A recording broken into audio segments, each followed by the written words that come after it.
Yo, yo, yo, what's up? We're back for another one.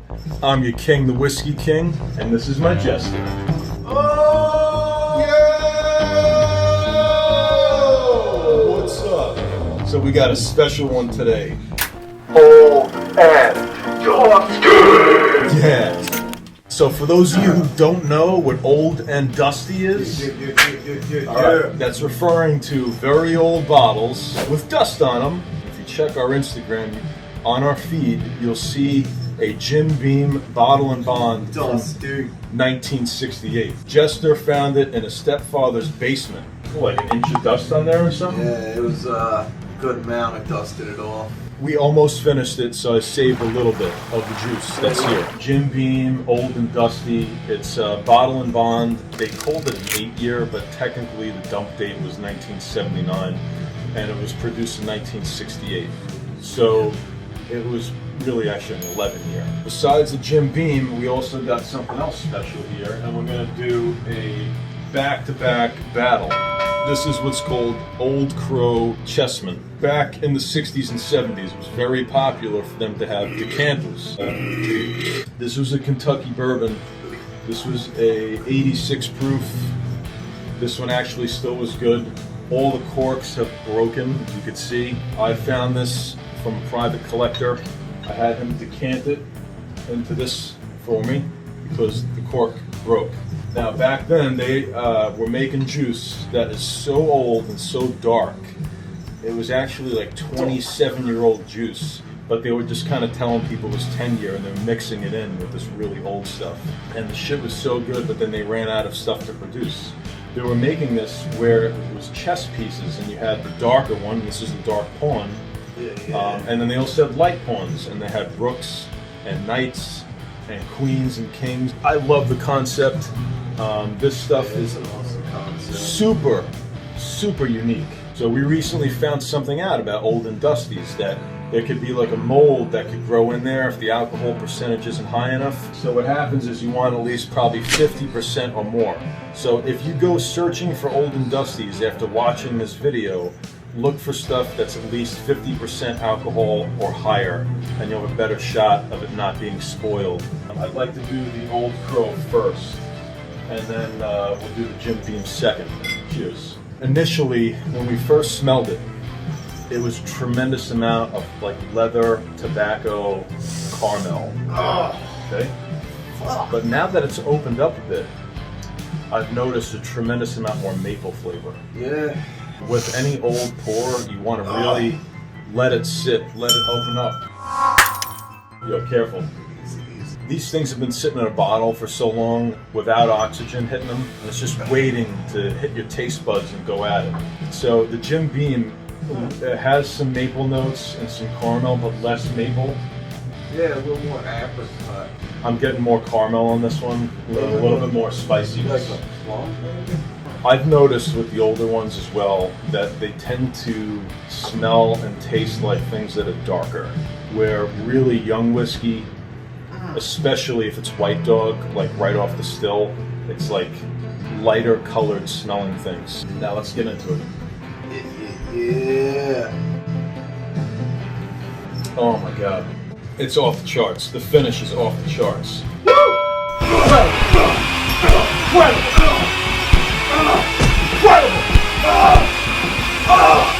Fuck! He likes it a lot. Initial burst. Yeah! Yeah!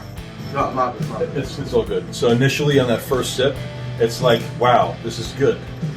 Then you get some mid-range switch and it keeps coming. Then the finish comes in and it's like in your mouth, and it's just fucking insane. For an 86 proof, it's like velvet in your mouth. Coats everything. Yeah, there's absolutely no fucking burn at all. It's super just smooth. A coat of fucking flavor. I got like an oaky, almost like a little mapley, but like with the finish, it's like that leathery, maple, tobacco-y, fucking oh god. really Incredible. good shit. One of the top 3, if not the top, I've ever tasted in my entire life.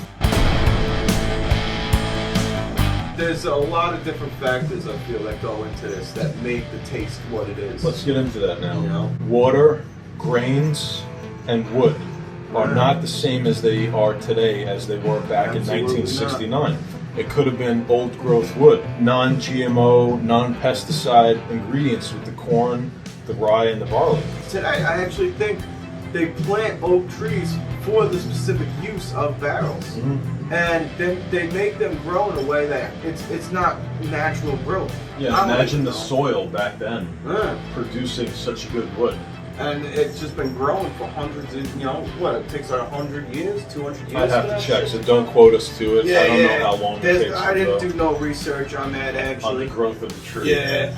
Ingredients make a better product. Our ancestors and grandfathers and everything else, they were drinking some good fucking whiskey. This is really good stuff if you could get your hands on it. If you could find a private collector that has this, you're probably gonna have to pay anywhere from $700 to $1,000 per bottle. My recommendation on any old decanted bottle is to ask them to pour it out into another newer glass bottle. Ask them to do it on video for you, because all of these corks typically break, and if you have them ship it with the original cork, you're going to open your package and the thing's going to be leaked out. So have them decant it into a new one. Yeah, you don't want your package to leak out prematurely. Pro tip. Yeah. Alright, that's what the King did. So now that we went through the Old Crow, and that was fucking phenomenal, let's see how we like it compared to the Jim Beam Bottle and Bond. Still very... Yeah, this was incredible as well. This is the one that the Jester found. This one's a little bit more spicy and a little more fruity for me. And it has more vanilla, I feel, too. Has a little bit more heat to it. Yeah. You could actually taste that it's old. It has like this funkiness to it. Like this, oh, yeah, 100%. Like that similar funkiness with the old and dusty style. Well, I would say up front, I get more of like a vanilla apricot ginger spice with like a little oak in the background. And then I get more of like a caramelly ginger spice plum type finish.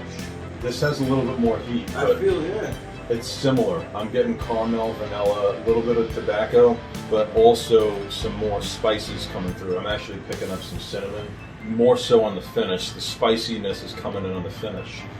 Obviously, the different distilleries, different mash bills. It could be that the Jim Beam maybe was using a little bit more rye. Okay. I am getting some fruits, but it's subtle.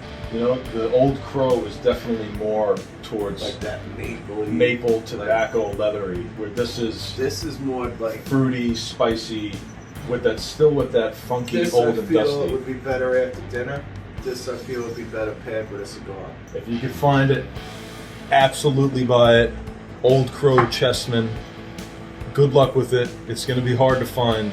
The King and the Jester, absolutely love it. Jim Beam. I like the Old Crow a little better if I had to pick, but it's slight. I feel I would go for the Old Crow too, but the thing is, that's such a good pull with the Jim Beam. If I had it, I would definitely like switch in between the two because they're that good. Exactly. But it's cool to be able to do them back to back. So today, it's an old and dusty day.